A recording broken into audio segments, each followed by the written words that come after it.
At my best friend's wedding, I bumped into my ex-husband, who had dumped me because we couldn't have kids.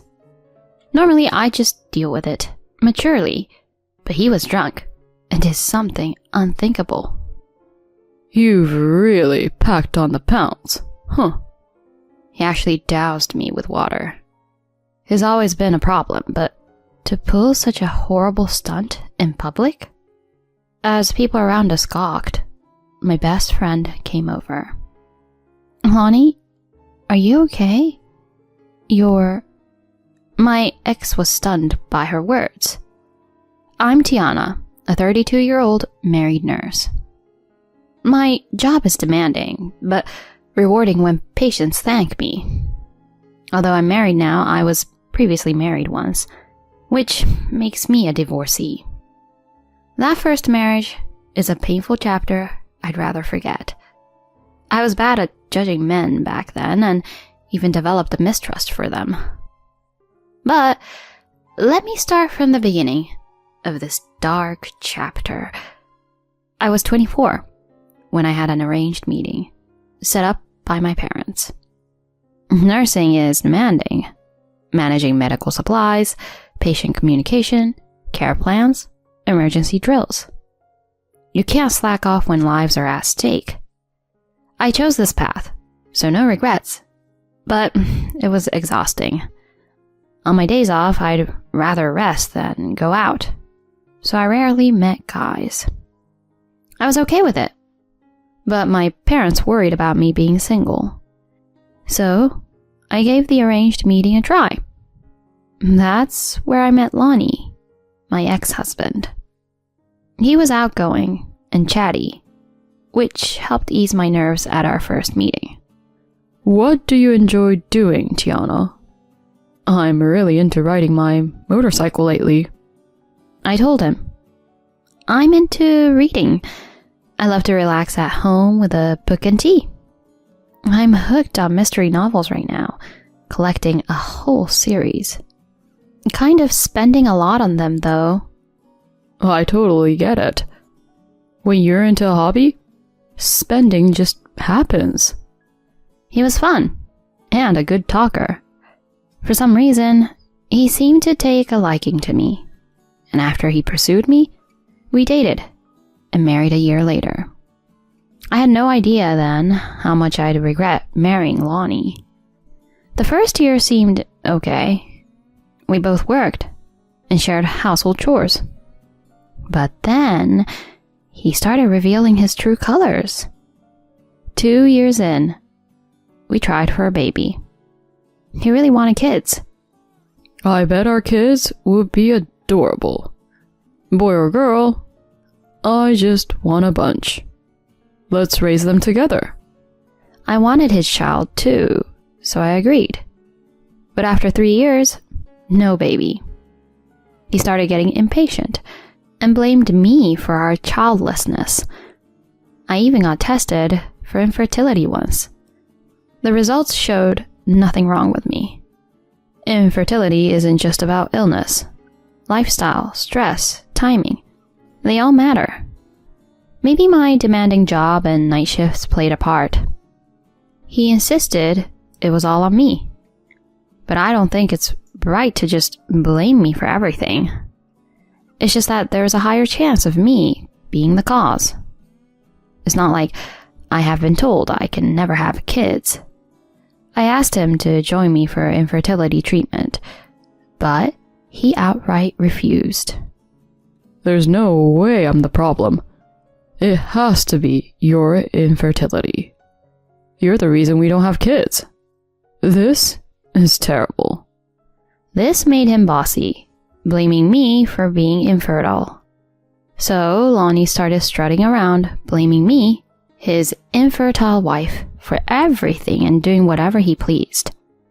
He was a classic male chauvinist, gradually dumping all the household chores on me, while he just goofed off at home. No matter how much I asked for help, he wouldn't lift a finger.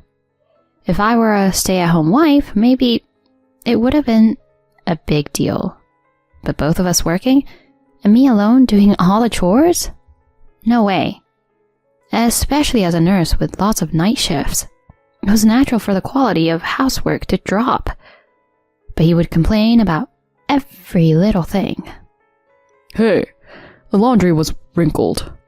Fold it more carefully. And dinner tonight tasted bland. Are you slacking off? Make it better. I was so fed up with his selfish remarks. I'm exhausted from work too, you know. Doing household perfectly is impossible. If you don't like how I do it, why don't you do it yourself? Housework is a wife's job. Just shut up and listen to your husband. You should be grateful I haven't divorced a useless woman who can't even have kids. He kept blaming me for being infertile and started to skimp on the household expenses, saying he didn't want to waste money on an infertile wife. He only contributed $335 to our monthly expenses, keeping the rest for himself. I had to dip into my salary and savings to cover the rest. Divorce crossed my mind, but it was tough to decide. My parents were so happy when I got married, I didn't want to let them down. I tried fixing things with Lonnie, but it didn't work. He despised me for being infertile, and I had grown suspicious of him. Trust was gone, and there was no way we could reconcile. His behavior worsened, and he started womanizing. He'd stay out drinking late and go out on weekends. He often came home late, reeking of woman's sweet perfume. He claimed it was for business entertainment, but I doubted it. In 2 years, I found out about 3 affairs. 2 were with bar women, and 1 was a college student who had been deceived into thinking he was single and was seriously into him. When they found out he was married, it turned into a huge mess. I'd rather not remember that drama. Naturally, my love for him faded fast. Then, when I was 30, a decisive event happened. He hurled cruel words at me. I'm sick of an infertile hag. I'm going to marry a young girl who can have my kids. That's how he discarded me like trash. I got some alimony based on evidence of his affairs, but it wasn't much. The woman deceived by Lonnie was one thing, but the other 2 disappeared, so I couldn't claim alimony from them. I told my parents we split due to incompatibility. It was hard seeing them upset. Post-divorce, I was down for a while. No regrets about leaving him, since I no longer loved him, but I mourned the wasted 5 years. I should have left him sooner. Why didn't I see it earlier? I was indecisive and foolish. But Glenn, my current husband, helped me through it. He'd been a friend since college, popular, caring, and kind. We'd always been close, and he'd listened to many of my troubles. He supported me through my hardest times, even after marriage. I vented to him about work, being blamed for infertility, and Lonnie's cheating. Of course, I told him first about the divorce, and he said this to me. Sounds like he was a real jerk. I think you made the right choice, divorcing him. You've had it tough. Absolutely. I wasted so much time. I'm so disappointed in myself for not seeing through him. I think I'll stay away from marriage for a while. Actually, there's something I've been wanting to say. Would you consider dating me with the intention of getting married? I was shocked by his shy confession. According to him, he'd had feelings for me since college. But he was focused on his startup and worried about failing, so he never confessed. By the time I got married, he thought he should give up, but he couldn't. Years later, when he heard my marriage was in trouble, he decided to confess if I ever got divorced.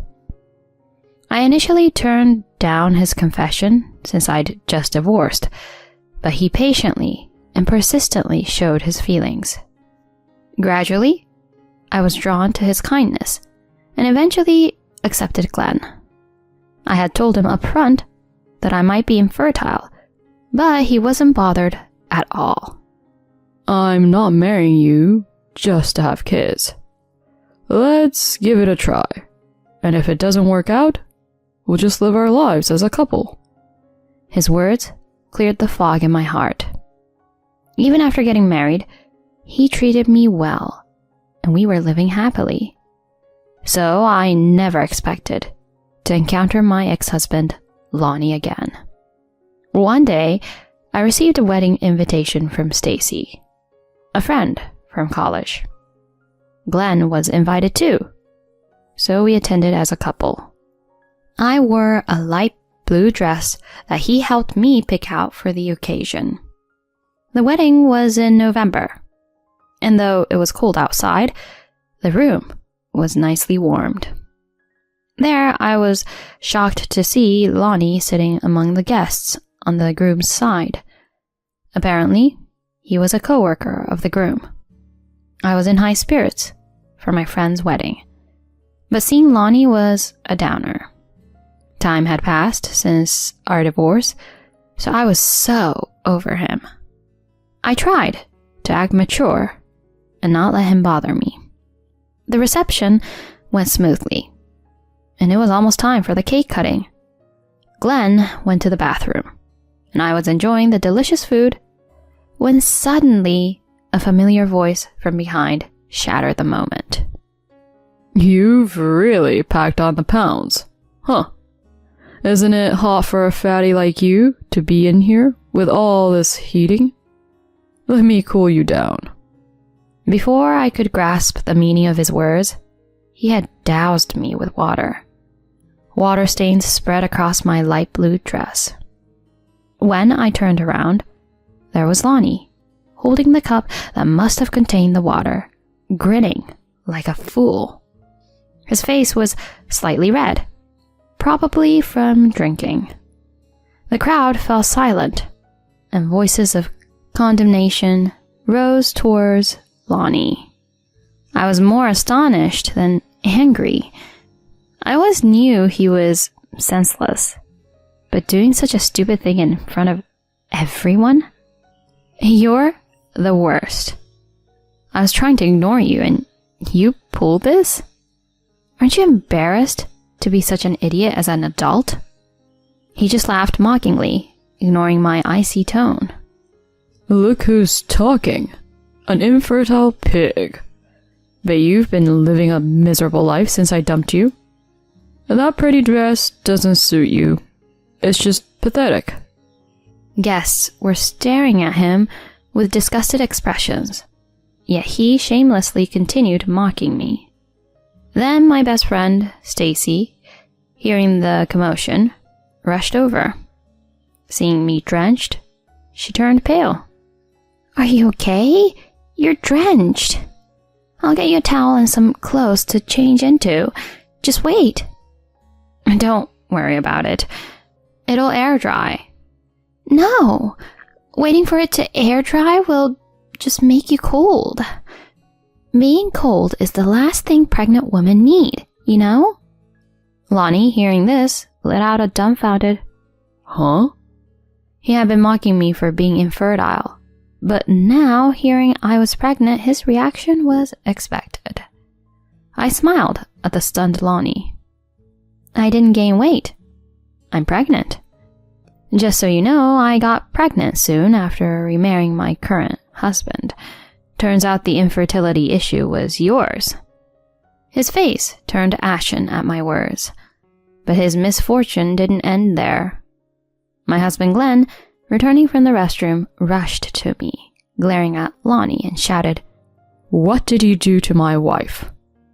Then Lonnie, seeing Glenn's face, exclaimed in shock, Oh my gosh, why are you here? Turns out Lonnie's company's major client was Glenn's company. If Glenn cut ties, Lonnie's company would face a crisis. Knowing that Glenn was my husband, Lonnie turned pale. Then Lonnie's boss and even the company president came rushing over to apologize to me. I'm terribly sorry for our employee's inexcusable behavior. Meanwhile, my husband angrily declared the deal was off. Hearing this, Lonnie started to desperately apologize. I'm so sorry. Please, not the deal. Glenn responded to his apology. You're apologizing to the wrong person. Then Lonnie, realizing his mistake, turned to me and apologized. I'm extremely sorry for what happened. Please, forgive me. I looked at him with cold eyes. Seeing him in this pathetic state didn't give me any satisfaction. Just having him in my sight was unpleasant. To avoid further annoyance, I decided to leave. Your apology is unnecessary. You're just sorry to save face, right? I have no intention of forgiving you. Please, don't say that. I'll do whatever I can to make it up to you. Enough. Your apologies are worthless to me. How pathetic for an adult to act so childishly. Just seeing your face makes me feel awful. Don't come near me ever again. Ignoring his repeated apologies, I left the venue with Glenn. I felt bad for Stacy, but I couldn't stand to stay there. Later, I called to apologize, but she wasn't angry and actually apologized for my discomfort. A few days later, Glenn told me what happened to Lonnie. After discussion, it was decided that his company wasn't at fault, so the business deal continued. Instead, he was transferred to a regional branch, a place where problematic or incompetent employees were sent. Being sent there, known as exile in the company, meant no chance for advancement. As for me, as long as Lonnie stayed out of my sight, it was fine. My pregnancy was going well, with only a month left until the baby's birth. Glenn always spoke to my belly, excited for our child's arrival. Being loved by my husband and blessed with a child, I felt truly happy. I wanted to cherish this life moving forward.